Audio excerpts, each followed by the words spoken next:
Assalamualaikum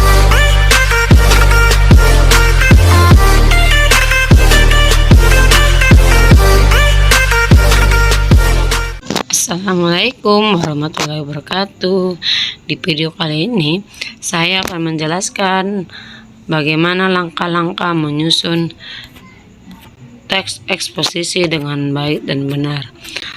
Semoga video kali ini bermanfaat bagi kalian semua. Terima kasih. Nah, yang pertama saya akan memperlihatkan di sini KD-nya dulu.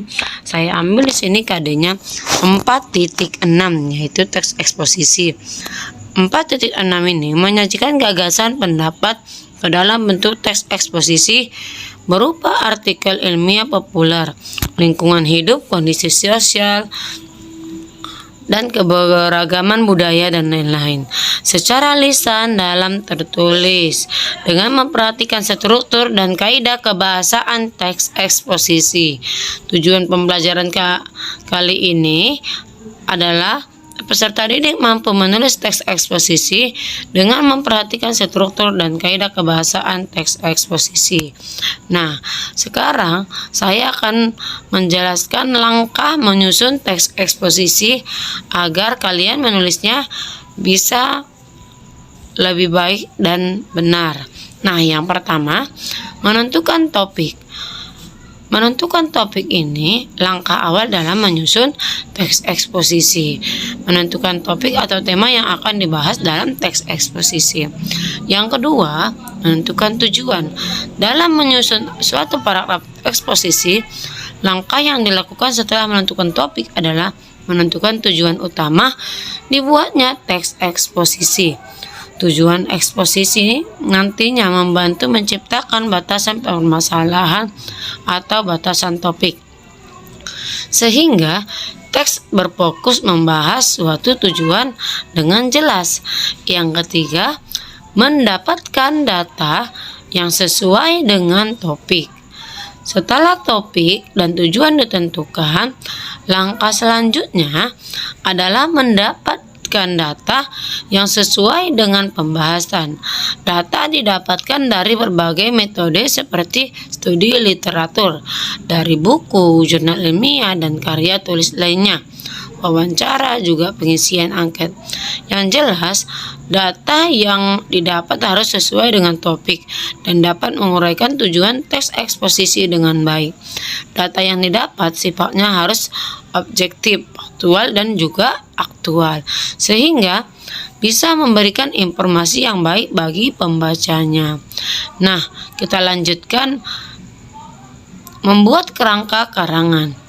Membuat kerangka karangan ini adalah tahap akhir pra penulisan teks eksposisi, adalah membuat kerangka karangan.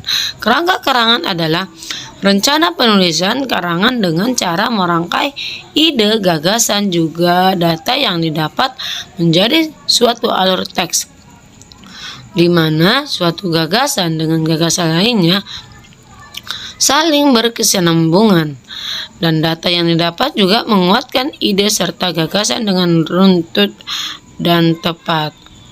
Selanjutnya, mengembangkan kerangka karangan menjadi eksposisi. Mengembangkan kerangka karangan menjadi eksposisi adalah tahap pertama penulisan paragraf eksposisi. Engkos Kosasi dalam buku Dasar-Dasar Keterampilan Bersastra tahun 2012 menjelaskan bahwa mengembangkan kerangka dilakukan dengan cara mengubah topik atau ide dan gagasan menjadi suatu kalimat yang jelas. Kalimat-kalimat ide tersebut kemudian dirangkai satu-satu sama lain dengan menambahkan kalimat transisi ataupun kalimat lainnya agar menjadi suatu paragraf yang utuh. Goris Krab dalam buku Eksposisi dan Deskripsi tahun 1981 menyebutkan ciri eksposisi yaitu menggunakan gaya bahasa yang bersifat informatif, sehingga teks eksposisi harus ditulis agar pembaca mendapatkan informasi dengan baik. Kalimat-kalimat gagasan disusun dengan alur yang logis, berkesinambungan, dan menggunakan kalimat yang lugas. Kalimat dalam teks eksposisi juga harus bersifat netral Artinya, teks eksposisi tidak memihak suatu pihak, tidak memancing emosi, dan tidak menggiring persepsi pembacanya untuk memihak sesuatu. Nah, itulah langkah-langkah menyusun teks eksposisi. Semoga bermanfaat video kali ini. Terima kasih.